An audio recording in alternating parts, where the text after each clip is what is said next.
We would get you a place to stay. You change your name. You couldn't tell anyone at home who you were or what your new name is. You can't work as an electrician because you weren't an electrician. It would blow your cover. You can't work in a bar because you've done that already, and this is the way that they would find you. So you had to go to do something completely different. I asked, like what? And he said, well, we could train you as a carpenter. I wasn't told what was going to happen. I just took it that there was something in place to protect us and look after us. I want a witness protection program in place that suits people like me for coming forward, because there's nothing there for decent people. At the minute, I feel it only benefits criminals that want to come out of gangs. Wayne Dundon is one criminal who'd love to see the back of Steve Collins. They've taken my son now, and he's buried close to us now, and we have the comfort of that I can go and visit his grave every day if I want. They're not going to run me out of town now. Not now. The people of Limerick are sick of this. They're sick of the city being blighted by these scumbags, because it's a great city for most of the people that live here. They were looking for an opportunity to stand up and say like that, we've enough of this, you know, and please help us. Because if you haven't got witnesses, you haven't got a democracy. The whole thing breaks down.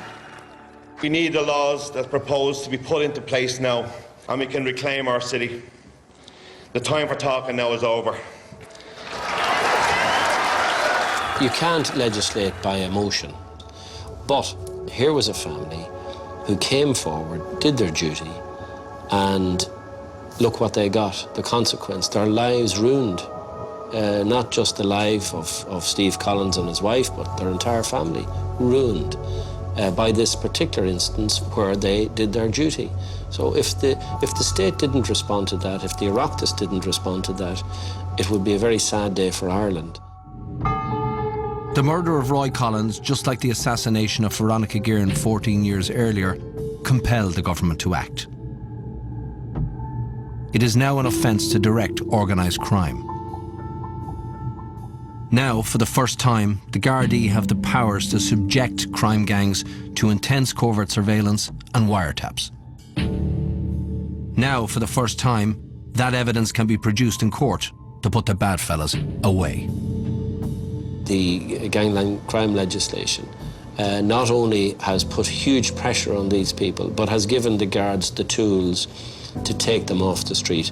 And not just the old idiot who was given a few quid or might have been high as a kite and shot a particular person, but the person who orchestrated that, the people directing. That's the whole point of this legislation. James Dillon was the impressionable young drug addict who pulled the trigger on Roy Collins. He's now serving life for the murder and his loyalty to the mob. After 26 Garda interviews and a visit from his grandfather, he admitted to Gardaí, I shot Roy Collins. If you look at the record of the criminal justice system in Limerick, and particularly the guards, it has been very, very successful, much more successful than anywhere else in the country.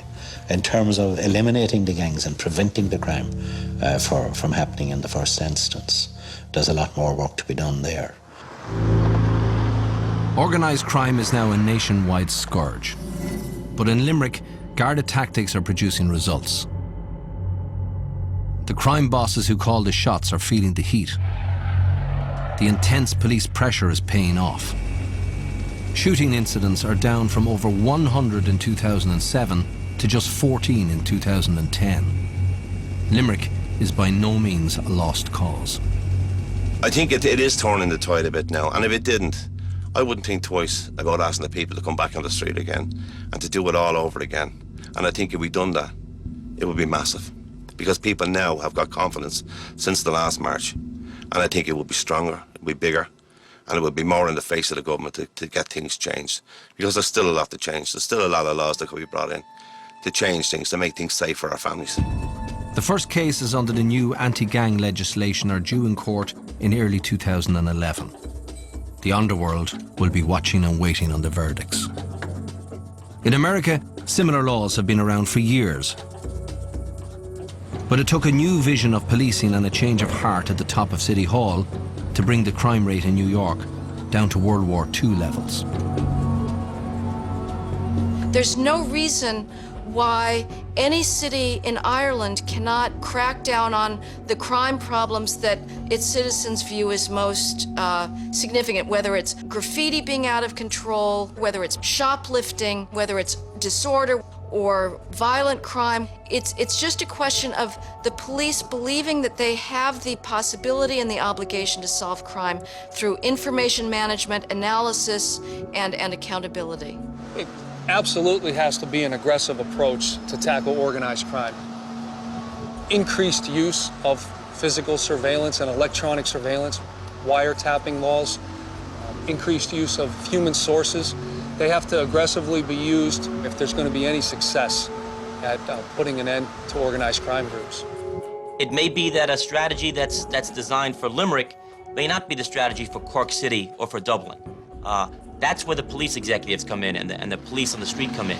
They have to tailor, they have to know their community and know what their community wants and the concerns of their community, and then tailor their strategy accordingly. In-your-face policing is, I guess, a good way to put it, but whose face are you getting into? You're getting into a bad guy's face. You're not necessarily getting into the good people. The vast majority of people in all these neighborhoods are good, solid, hard-working people that are trying to raise their families. I think in New York is a clear example of how a pretty tough regime from a criminal justice point of view is put in place, allied to the resources to try and help ordinary communities. We'll carry out an equipment check now. The only way it will be dealt is ordinary policing, blanket policing, and of course, in-your-face policing against these people. Reds 3 and 4 rendezvous at Formal Point Bravo at 1200 hours.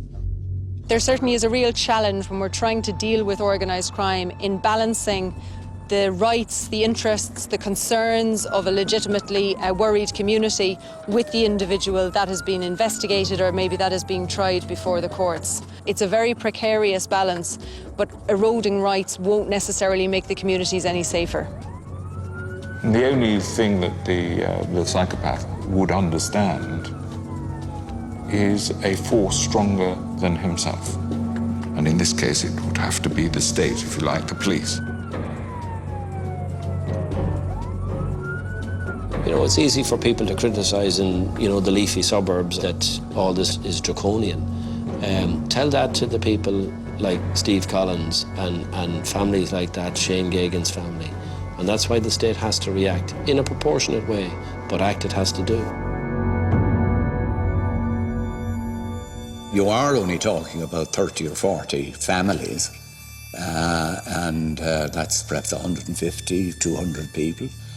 You can't let 75 or 80,000 people be held up to ransom by them.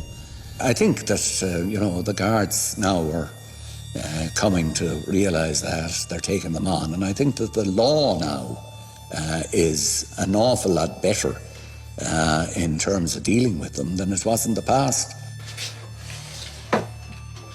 Good is going to come out of evil, you know, because it was an evil thing that happened to us.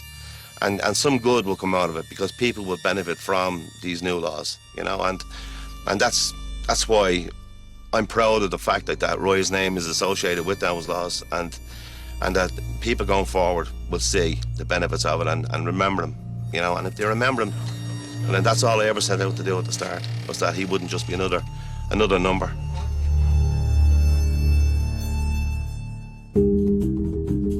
In the 1960s, Saor Éire brought the gun onto the Irish crime scene and murdered Garda Richard Fallon. We had really crossed the Rubicon because now we are into the era of the gun. The 1970s saw the Provisional IRA emerge to wage a war that left a legacy of extortion, racketeering and murder. We would not have had a descent into organised crime to the extent that we have unfortunately suffered from. And to me, it is inescapable that the direct causal link is the IRA and the application of organisation to criminal activity. In the 1980s, the Dunn crime family would get rich on heroin and spawn a succession of ruthless imitators who saw drugs as easy money worth killing for. I would describe the modern-day criminal as unpredictable, paranoid, and he will go to any length to protect his business. Guns and drugs bring profits and power. Now, organised crime has ambitions to control streets and whole neighbourhoods, if they can get away with it. I think that we can deal with organised crime. I think it can be dealt with. I believe we're stronger than them. The era of the bad fellas has cast a dark shadow over many lives. The lessons of the last 40 years are clear. If Ireland fails to deal with organised crime, then organised crime will deal with us.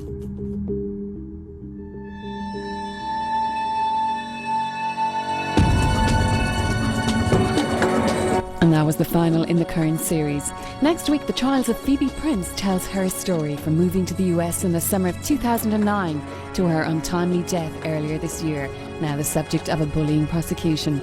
That's at 9:35. Next here on One, though, The Frontline, and Pat has more details in just a few moments.